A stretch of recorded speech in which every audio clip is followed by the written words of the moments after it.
Well, here we are, where I am joined by my new co-host of Women, Men, and Relationships for one day of the week. Hold on.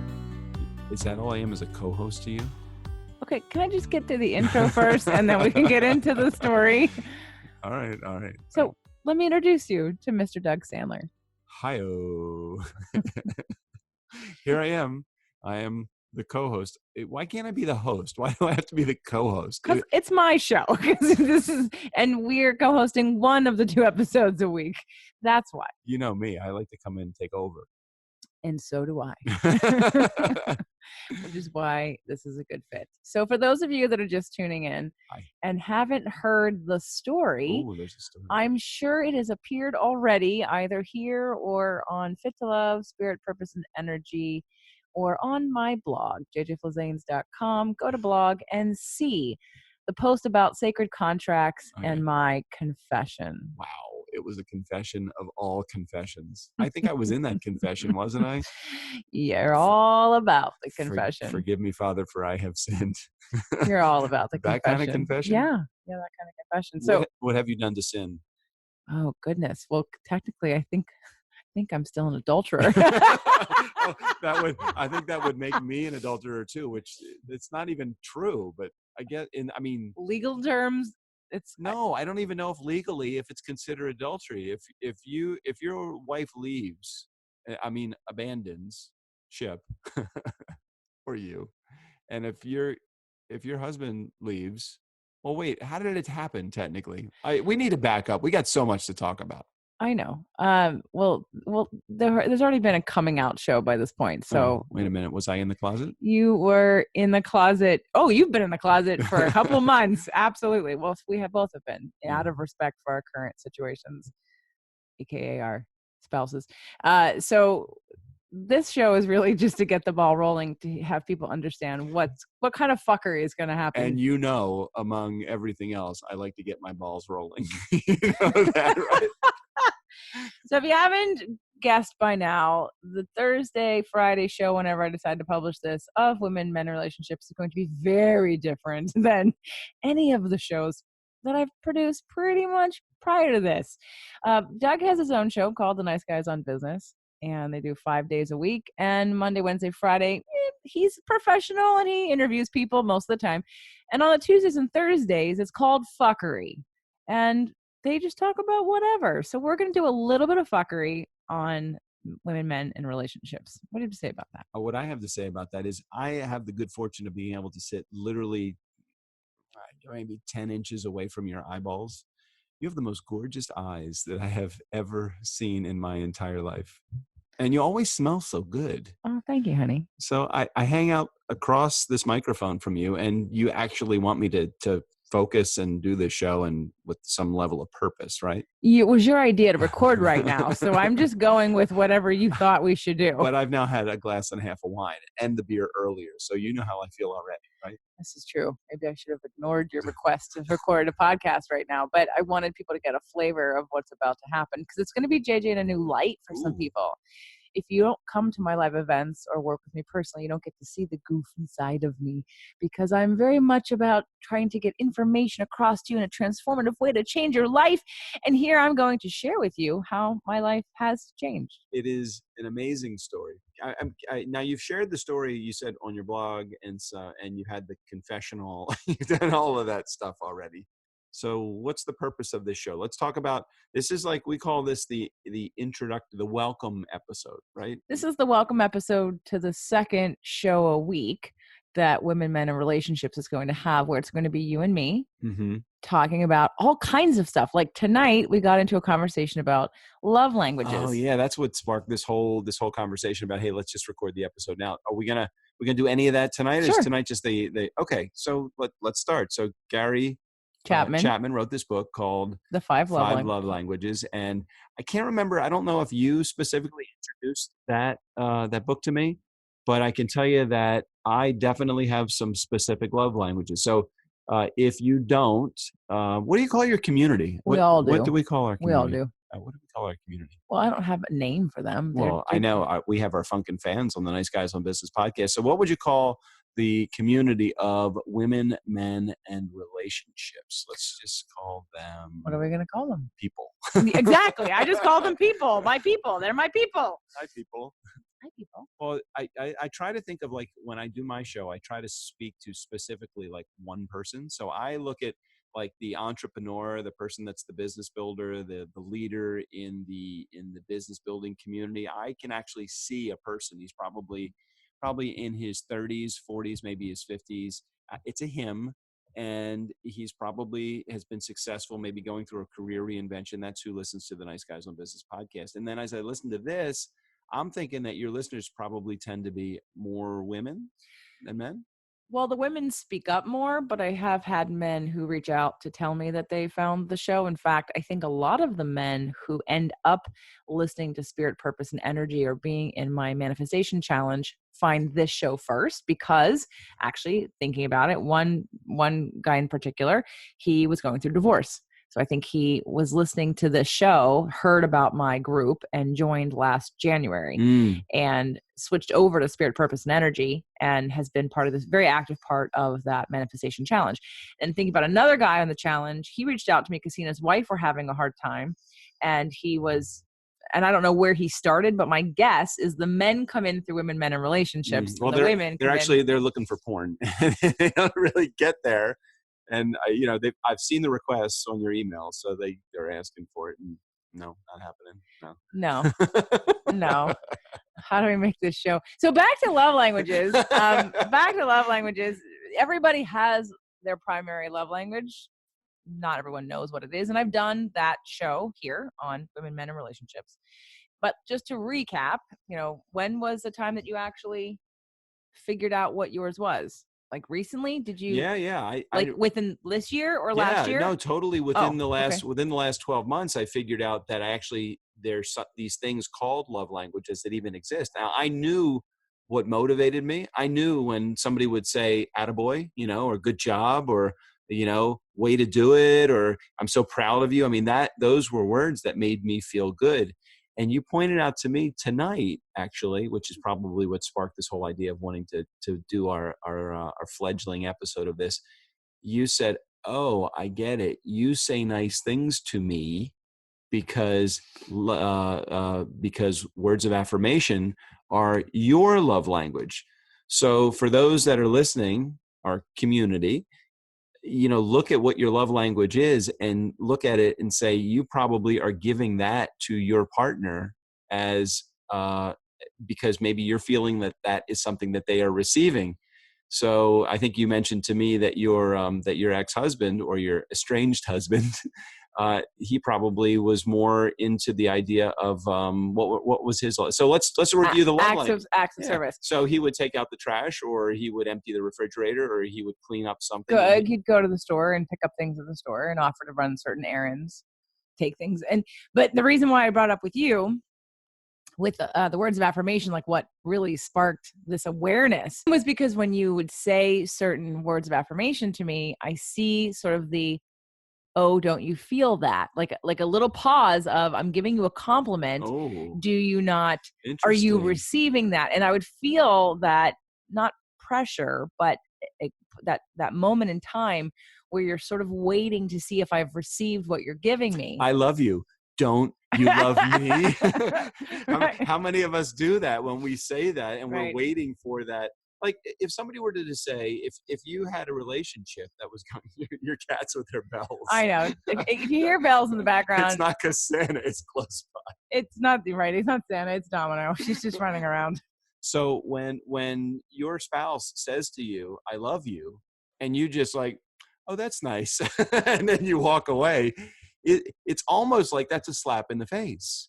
Well, for someone who's words of affirmation, in the case of my husband, if he was to say that because he didn't like words and he didn't use a lot of words and he didn't like talking or like that would be a big deal. Like, I would have heard that because that would have really stuck out. But you are very comfortable with words and you use them all the time and you love to talk. And so there was that, again, I felt like, okay, you've said this words of affirmation to me. And now there's this little pause that you're kind of waiting for me to feel the love. I am never going to say anything nice to you ever again. Yes, you are. Yes, you are. And I'm not saying I didn't.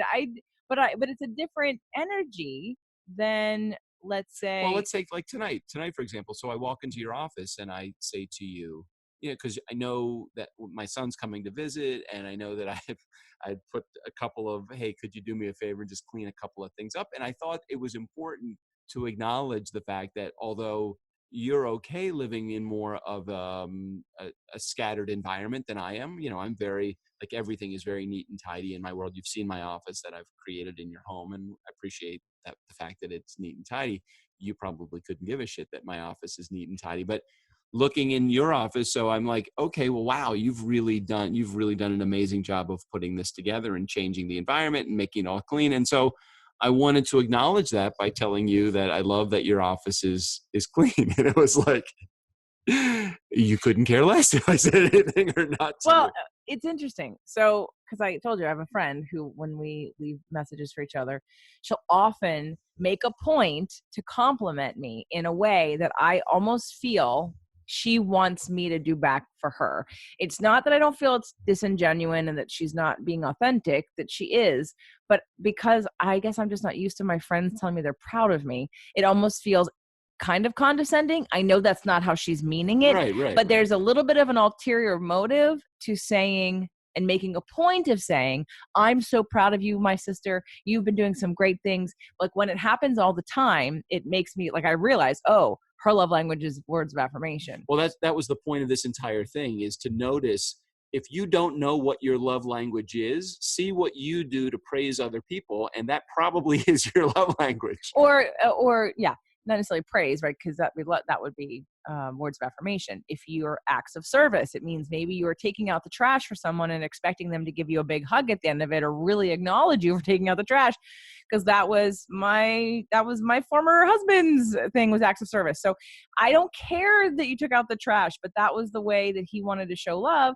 So I learned how to receive it a little differently. It's still, because it's not mine, never ended up feeling warm and fuzzy. So, the conversation about love languages we've had on the show, the Cullinans, and you've had them on your show as well. Yeah, so I've done a whole, right. So when they actually learned about love languages, that was one of the things that saved their marriage after they had been estranged for a year.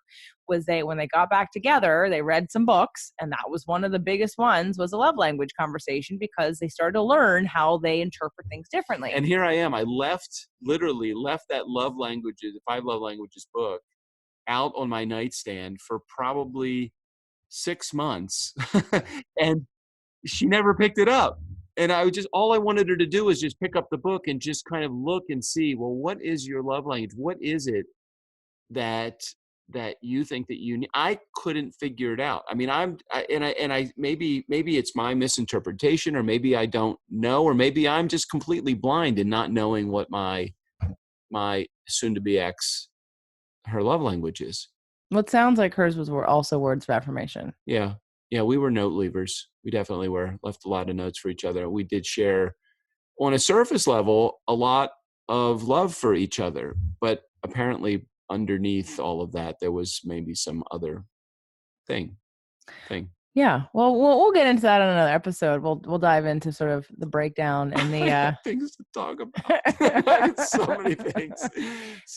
The breakdown, the warning signs, the sacred contracts. We will come back to the lessons learned, the reasons everything happened perfectly, exactly the way they needed to for all of us, for our highest good and concern, which we'll go over, because that's what it is.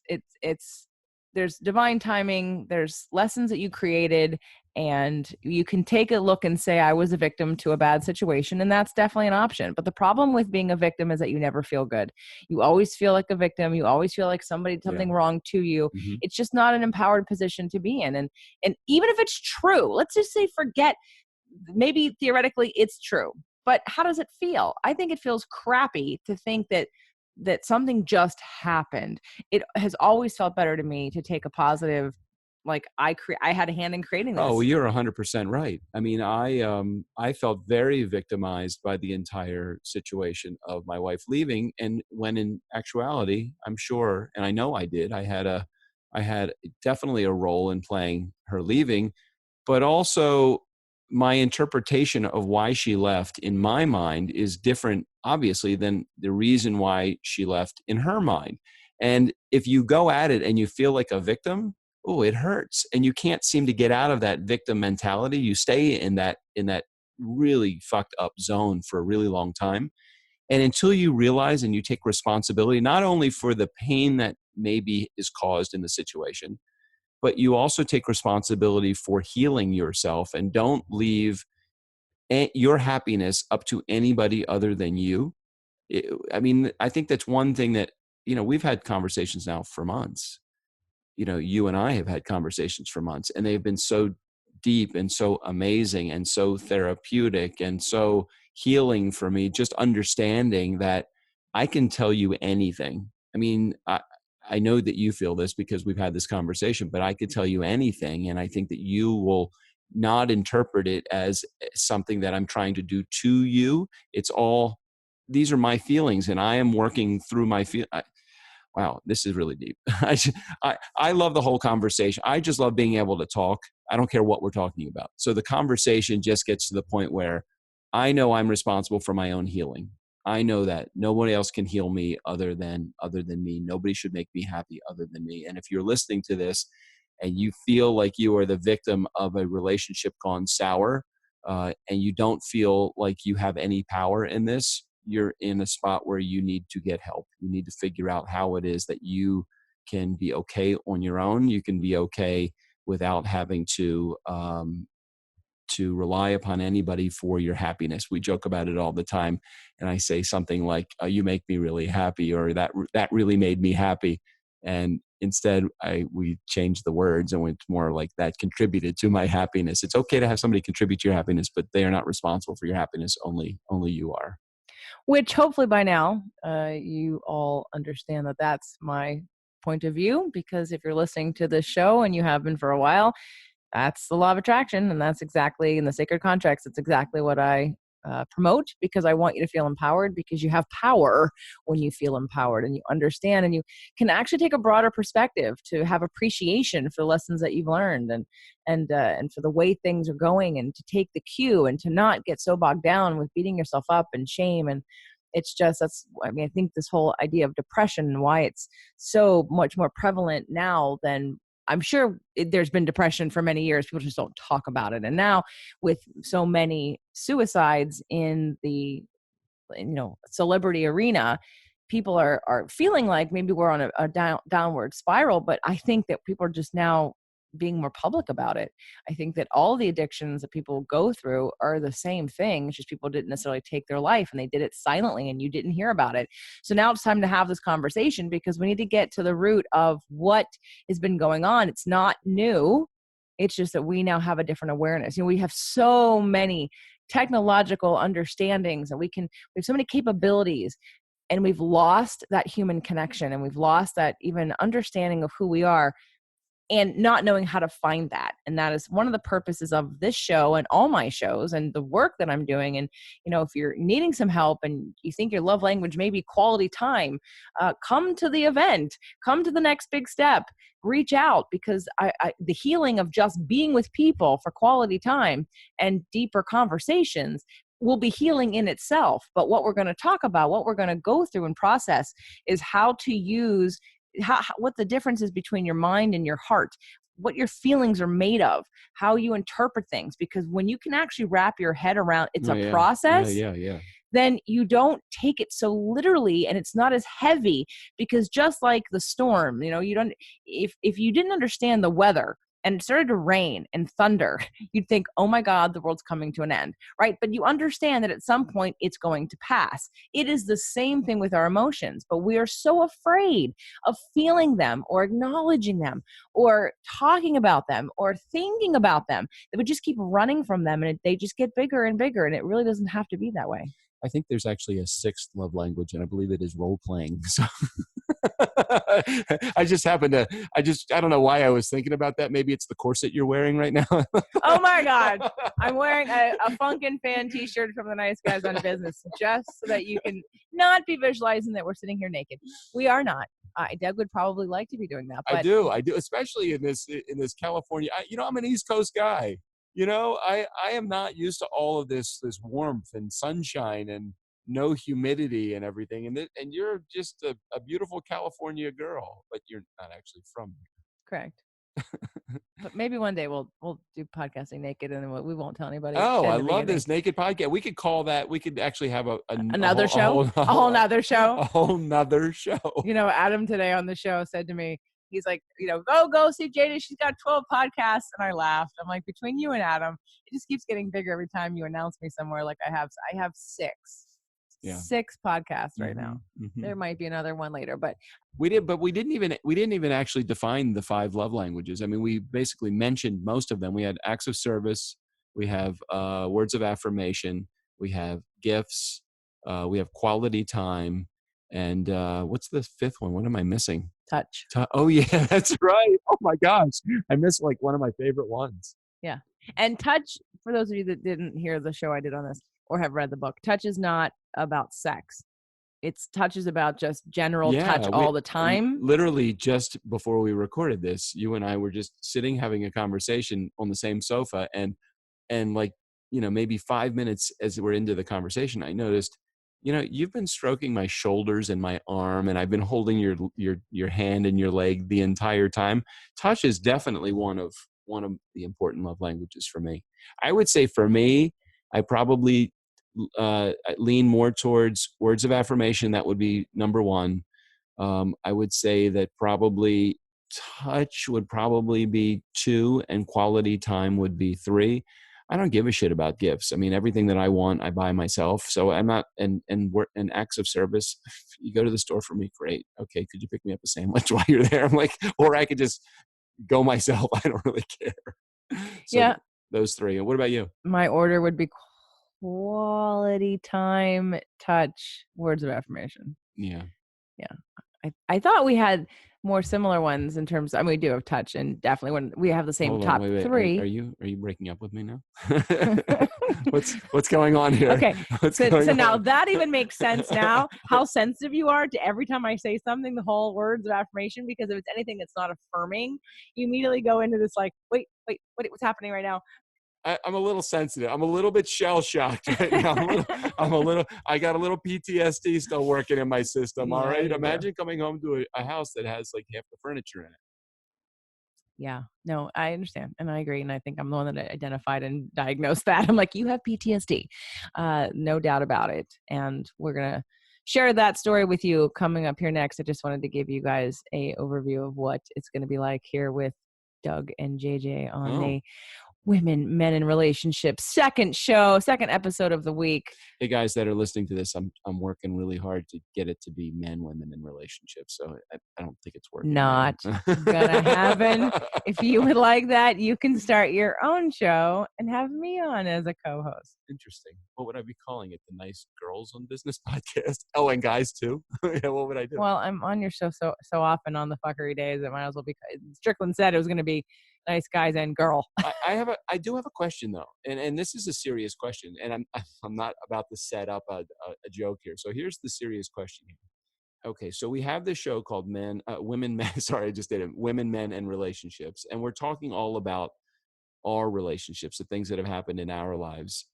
What would happen if? Not what would happen if, but let's go with the possibility that both your husband, soon to be ex-husband, and my wife, soon to be ex-wife, what if they're listening to this episode?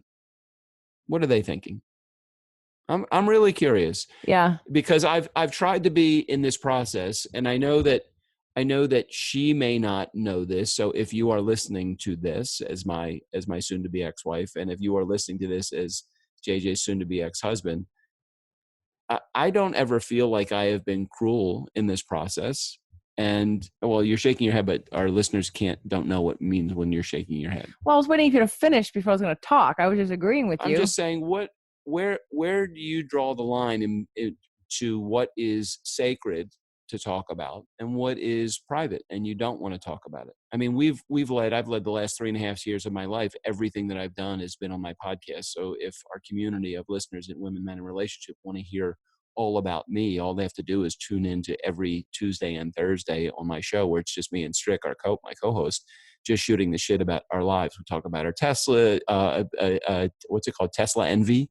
And we talk about the move to California, and we talk about a whole bunch of shit, but I never have been as open as I am like right now. So what do you think our spouses would think about this particular episode or this show? Well, I can imagine that they wouldn't like it because they're probably listening with the idea that maybe there's some residual anger or bashing or something to that nature. But again, if people go back and listen to my Sacred Contract episode and read the blog and watch the videos, it should be evident that I appreciate everything that has happened, and I'm in a little bit of a different place than you are in terms of I don't have PTSD necessarily from my relationship. What I have is a surrender and a confirmation from the universe, if you will, because I asked for something very specific within my relationship and I got it. It just wasn't with my husband, and he has absolutely played the most pivotal role in my transformation. If it wasn't for him, I wouldn't have this show. If it wasn't for him, I wouldn't know what I know about relationships or about addiction or about all the psychological things and PTSD and EMDR. I wouldn't understand any of that because I needed the contrast to teach me and to have me ask that question. So hopefully if he's read my blog or listened to that show, he understands the depth of the appreciation and gratitude I have for the contract that we have for each other. And he is someone who subscribes to this as well. He understands those things. So I know and I trust that even though there may be some pain or I don't know, some negative emotions, let's just say that, from the shock of going public, underneath that in his heart and not in his mind, he knows that I never wanted this and that I didn't want to be where we are in terms of having anyone get hurt along the way or have anyone have to leave each other. But we both surrendered to that. We thought that this was best. And he played a very pivotal role in bringing us to where we are. And so he's as responsible and hopefully he can remember all the love and the ways I tried and the ways that I learned and grew and have nothing but respect. But my life, as we learned from Melissa Seaman when we did the soul gifts, right? So you and I are both messengers, right? So as a messenger, my life, keeping it quiet is a disservice to other people who are suffering through the same thing and not having and needing hope and needing inspiration. I mean, even just my story about how I manifested him in the first place, still to this day, when I meet single women, that story really, and now hopefully they'll be even more excited about our story and both stories because it kept them hopeful and it kept them in a place of positivity and thinking, oh my God, if that's what happened to you, that maybe that could happen to me. And so I feel a disservice of not sharing what has happened to a certain level, but I do need to keep the respect of the privacy. There's not going to be too much of that happens because there are people who they don't want everyone and their mother to listen to what relationship things that we're spilling on. So I think there's a delicate balance to, as long as we keep it in our experience and don't give too much information away and we're respectful, that hopefully that they'll understand. I agree with that. I agree with being respectful. I don't know that there I don't think there's any secrets though. I mean, there was no abuse.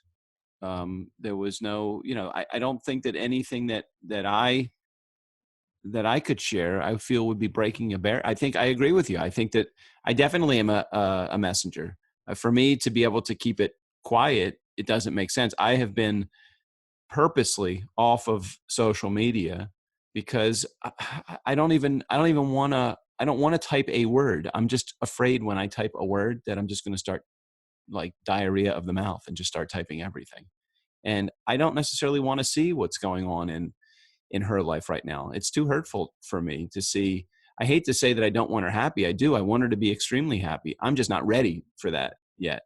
And maybe that's, if you've ever gone through a relationship, those in our community that are listening to this, if you've ever gone through a relationship and the relationship has ended, I mean, I think this is truly the first time that I have ever felt heartbreak. And I think that we've agreed with that. And I had no idea what this was all about. I would not wish this on my worst enemy. And it's been, several months, I look at it and say, I feel very fortunate to have you in my life, and I love where we are. But it's so hard to have, I want to love somebody and hate somebody all at the same time. I don't know how to control those feelings. And when I say hate, I don't want any harm to come to her at all. I want her to be healthy and wealthy and move on to a great life, as I want to also. But I'm so fucking angry at the whole situation. I wish this is where I think I said at the beginning of this episode, it's like, this is the stuff that I'm glad I can share with you, because I think so many women that I would have a relationship with after that relationship, if I were to say, I don't know, how do you love somebody and hate them at the same time, and talk about my feelings and all that, they would take that as a, well, what's wrong with me? They would internalize that and have some bad issues with me. That's part of what I think is so good about what we have, is that I feel like I can share anything with you and you're comfortable with it. I mean, unless I'm misreading. No. Well, I told you in the beginning, there's nobody else better suited to go through this with. That is true. I'm going to your live event. By the way.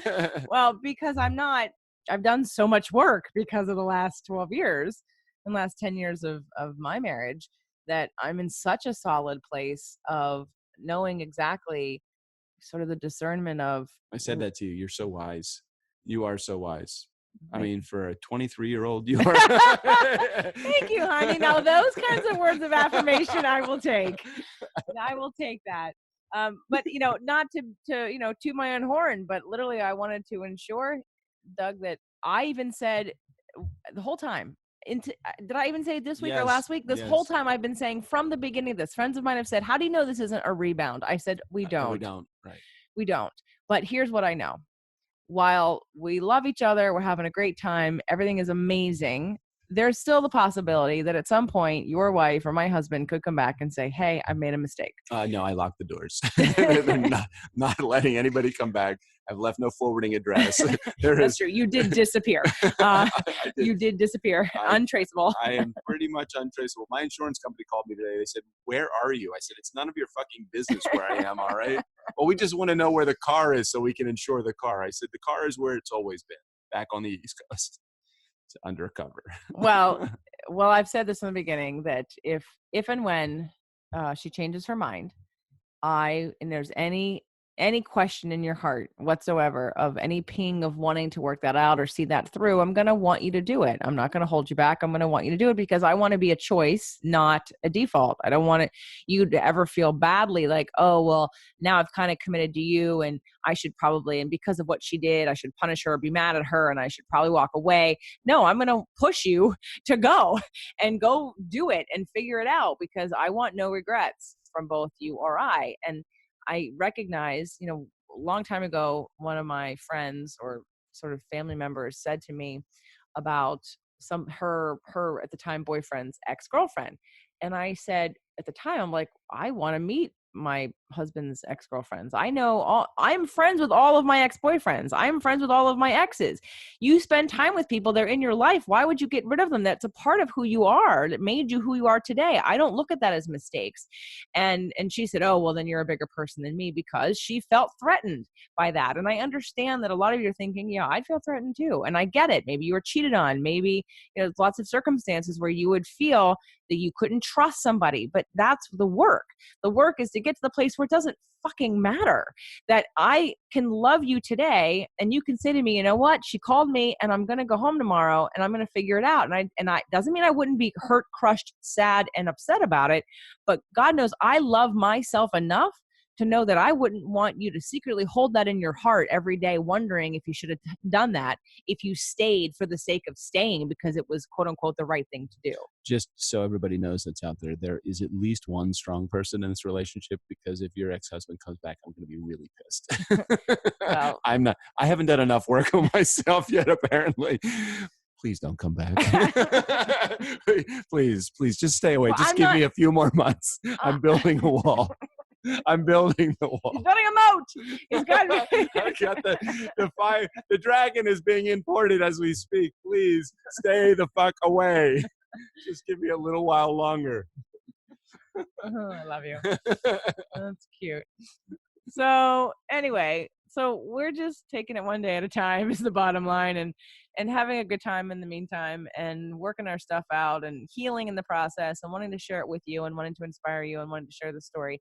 And hopefully you will take some time to again listen to the Sacred Contract show and read my blog and watch the videos, the video of me and sort of my confession, and the video of Doug and I the first time he and I were on film, and then the time where he announced to the whole room at Michael Neely's event that he was in love with me. So you'll get to see sort of. I am totally a messenger. I have to tell. I don't tell everyone, including my ex-wife, that I love you. Well, she did discover the note. it was yeah. We'll talk about that on another show. We're going to talk about that. We're going to talk about manifestations. Yes, and right. how you even knew you manifested that whole situation. Totally, and we're going to get into all of that. We're going to talk about the story, how JJ and I met, and how we were friends initially, and we're going to talk about all of that. But we first set out to cut this episode, and JJ said, this will be great. We'll do like maybe 20 minutes, 20 minutes. And I said, 20 minutes? We're not even going to get to the intro after 20 minutes. It's going to be, and I don't have any idea how far we've gone with this episode, but it's at least an hour. No, it's not an hour. I bet it's an hour. It's like 40 minutes. Okay, something like that. Yeah. Doesn't matter, but because hopefully now it's a little bit more entertaining that there's more than just me and we're having a conversation and it is personal. So those of you that have followed me, what do you want to say? I was going to say thank you for wearing the red bra and panty set. Oh goodness. Okay, so this has been our. It's not our coming out episode, but it is our first intro to the JJ and Doug. Oh, you're so fucking cute. Words of affirmation. I do like it. I do like it. There are just times where I'm like, he wants something from that. No, no, not that one right now. Not that one right now. Just before when we were laying on the couch talking, and I could tell there's oh yeah, when you're telling me how gorgeous I am 5 times in an hour, that's the I won't tell you any more. No, okay, no. It's okay. No, you it's just no, you say it. It's fine. I take it back. See, this is the prop, ladies. Listen, if your man wants to tell you that you're gorgeous, just accept it. No, I did. Thank just you. Accept it. The second and third and fourth time. Oh yeah, I didn't know there was a limit to how many times. Ladies, if your man wants to tell you 5 times that you're gorgeous, don't look at him and say, I wonder what he wants out of this. Sometimes he doesn't want anything other than just to tell you that you're gorgeous. Okay, thank you. And ladies, I would agree. Just receive, because if you want to be given to, you can't ask for someone to give you something if you're not willing to receive it. So I receive it. Thank you. I appreciate it. You're welcome. Now get over here and make out with me. Well, we need to stop this episode to do that. So for those of you that have any questions that you'd like us to address about relationships, we're just going to keep talking here every week for a little while and share our story. And hopefully within our story, you will be inspired and understand that everything has a purpose. You are right on time. Everything is happening for a reason. And like I said, if your love language is quality time and you are feeling any kind of depression, any kind of sadness, any kind of frustration or loneliness, or you're lost and hopeless, please, I beg of you, I promise your life will be changed. Come to the event. JJFlizanes.com. Next big step. Doug Sandler, it's been such a pleasure to have you across the table from me. This is going to be great. And just like my ex-wife said on the day that she left, I'm out of here. And there we have it. See you next week.